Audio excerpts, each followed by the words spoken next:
ආයුබෝවන් දරුවනේ මේ වීඩියෝ එකෙන් සාකච්ඡා කරන්නේ සංඛ්‍යා ගුණ කිරීමේ පහසු ක්‍රමයක්. සංඛ්‍යා දෙකේම එක ස්ථාන ඉලක්කම 5 ඇවිල්ලා ඊට පස්සේ ඊට කලින් තියෙන ඉලක්කම හෝ ඉලක්කම් දෙක සමාන වුණාම කොහොමද සංඛ්‍යා පහසුවෙන් ගුණ කරගන්නේ කියලා තමයි අපි අද බලන්නේ. ඉතින් බලන්න දැන් උදාහරණයක් විදිහට මෙතන තියෙන 25 25න් ගුණ කරන්න. දෙකේම එක ස්ථාන ඉලක්කම සමානයි 5 ඇවිල්ලා තියෙනවා.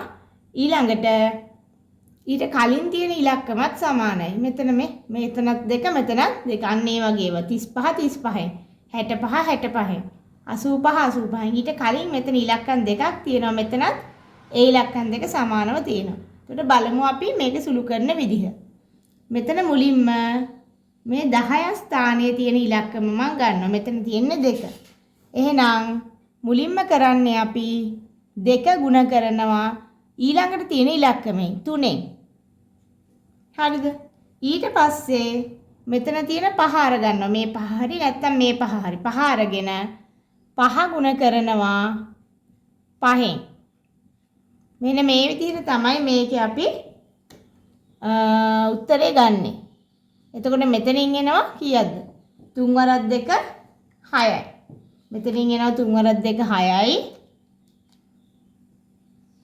ඊළඟට මෙතනින් එනවා 5 වරක් 5 25යි. එහෙනම් මේකේ උත්තරේ වෙන්නේ 625. තප්පර කිහිපයක්. තප්පරයක්වත් යන්නේ නැහැ. හිතෙන් අපිට මේක සුළු කරගෙන යන්න පුළුවන්. මේ බලන්නකෝ. මෙතන තියෙනවා 3 3 ගුණ කරනවා 4ෙන් 3 වරක් 4 12යි.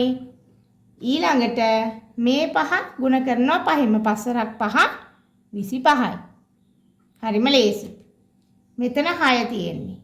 6 ගුණ කරනවා ඊළඟ ඉලක්කමෙන් 6 වරක් 7 42යි. ඊළඟට 5 වරක් 5 25යි. හරිම ලේසියෙන් උත්තරේ ගන්න පුළුවන්. මෙතන 8 තියෙන්නේ. 8 ගුණ කරනවා 9. 8 වරක් 9 72යි. 72යි. ඊළඟට මෙතන 5 ගුණ කරනවා 5ෙන් 5 වරක් 5 25යි. ඔය විදිහට අපිට උත්තරේ ගන්න පුළුවන්. ඉතින් ඔයාලා බලන්න මේ 105 105න් ගුණ කරලා මේ විදිහට ගුණ කරපුවාම මොකද්ද උත්තරේ කියලා බලන්න කමෙන්ට් එකක් දාන්න. දැන් මේ සාමාන්‍ය විදිහට අපි ගුණ කර කර ඉන්න ගියා නම් විශාල වෙලාවක් යනවා. නමුත් තප්පර දෙකක් වගේ ඇතුළත මේ විදිහට අපිට ඉතාම ඉක්මනින් සුළු කිරීම කරන්න පුළුවන්.